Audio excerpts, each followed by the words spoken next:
यह कहानी एक छोटे से गांव के पास स्थित एक किले की है, जिसे लोग भूतिया किला कहते थे। गांव वाले इस किले के बारे में कहते थे कि यहां रात के समय अजीब आवाजें आती हैं, और जो कोई भी वहां रात बिताने जाता वह कभी लौटकर नहीं आता। किले के बारे में इतनी डरावनी बातें थीं कि कोई भी उस ओर देखना भी नहीं चाहता था। एक दिन एक साहसी युवक अर्पित, जो हमेशा रोमांच के पीछे रहता था, इस किले के बारे में सुनी हुई कहानियों को चुनौती देने का फैसला करता है।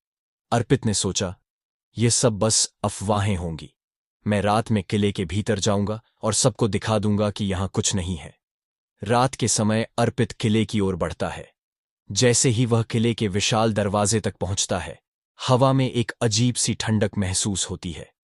लेकिन उसने डर को नकारते हुए दरवाजा खोल दिया और भीतर दाखिल हो गया। किला अंदर से बहुत अंधेरा था और उसकी दीवारों पर पुरानी लकीरें और खून के धब्बे नजर आ रहे थे। अर्पित ने एक मोमबत्ती जलाई और धीरे धीरे किले के भीतर घुसने लगा। जैसे ही वह एक कमरे में प्रवेश करता है, अचानक एक जोर की हंसी सुनाई देती है।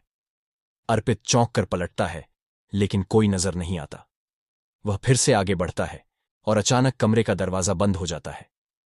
कमरे में सन्नाटा फैल जाता है और अर्पित महसूस करता है कि कोई उसे घेर रहा है। वह जल्दी से बाहर निकलने की कोशिश करता है, लेकिन दरवाजा नहीं खुलता। तभी एक ठंडी आवाज सुनाई देती है, तुम क्या चाहते हो? अर्पित डर के मारे कांपने लगता है। वह जवाब नहीं दे पाता और फिर आवाज फिर से गूंजती है, यह किला मेरा था और अब तुम मेरी जगह पर हो।